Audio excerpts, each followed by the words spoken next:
Bonjour les enfants, donc aujourd'hui leçon de maths, la leçon s'intitule écriture fractionnaire et nombres décimaux. Donc vous allez voir le lien qu'il y a entre les deux, c'est-à-dire qu'on va passer d'une fraction décimale à un nombre décimal. C'est très facile, vous allez voir ça. J'écris un exemple au tableau. Celui-ci.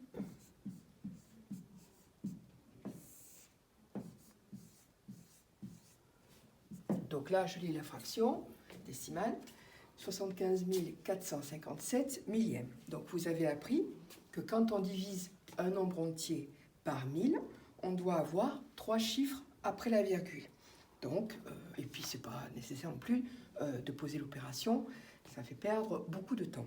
Donc voilà le résultat, 75,457. Voilà, donc on vient de passer d'une fraction décimale à un nombre décimal.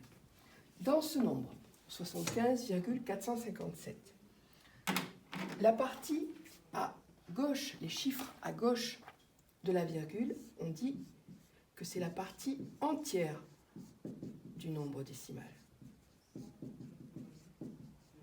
Et la partie à droite de la virgule, ici, on appelle ça la partie décimale.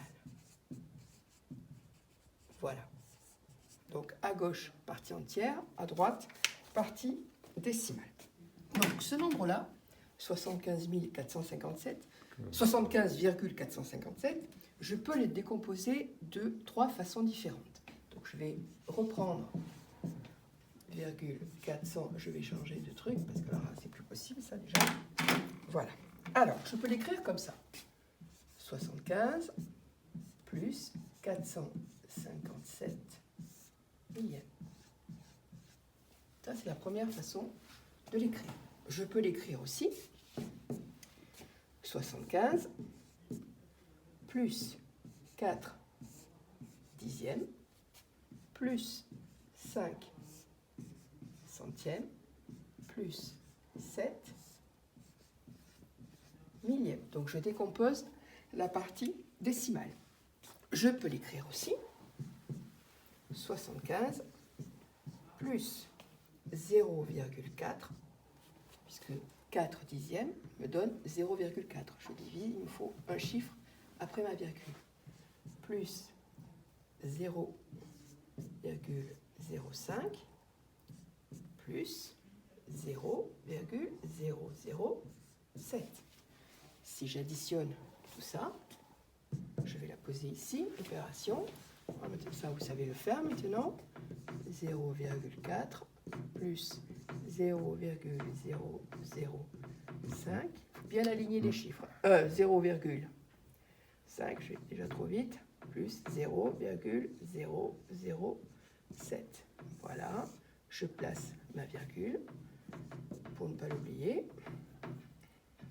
5, 4, 5 et 7. Voilà, donc je retombe sur 75,457. Voilà, donc ça, c'est la première partie. Donc on est passé d'une écriture fractionnaire à un nombre décimal. Évidemment, on peut faire l'inverse. Donc je vais l'écrire ici. Si j'ai par exemple 48,5, je peux l'écrire 485 dixièmes, parce qu'après ma virgule dans mon nombre décimal, j'ai un chiffre. Si j'écris ce nombre-là maintenant, 3,27, je peux l'écrire 327 centièmes. J'ai 2 chiffres après ma virgule, donc j'ai des centièmes. Un dernier, 68,312. Ça me donne 68 312 millièmes. Voilà, 3 chiffres après ma virgule, donc ce sont des millièmes. Voilà, donc ça, maintenant vous savez passer d'un nombre décimal à une fraction décimale. Alors, je vais effacer par-dessus, voilà, pour vous donner quelques exemples que vous allez trouver souvent dans les manuels, dans les exercices, d'écriture fractionnaire et de nombres décimaux. Par exemple, si j'ai 1 dixième, j'ai 0,1. Si j'ai 1 centième, ça me donne 0,01. Si j'ai 1 millième, on a appris ça hein, lors d'une des leçons précédentes, ça me donne 0,001. Alors maintenant, une autre plutôt. Si j'ai 5 dixièmes, ça me donne 0,5. Mais je peux écrire aussi 5 dixièmes, c'est la même chose que 1 demi. Pourquoi j'ai fait ça? Comment j'y arrive? Je divise le dénominateur et le numérateur par le même nombre. 10 divisé par 5, 2. 5 divisé par 5, 1. Donc j'obtiens 1 demi, donc la moitié. J'en ai une autre encore à vous proposer. Si j'écris 25 centièmes, j'obtiens 0,25. Mais je peux écrire aussi 25 centièmes, c'est égal à 1 quart. Comment je suis arrivé à ça?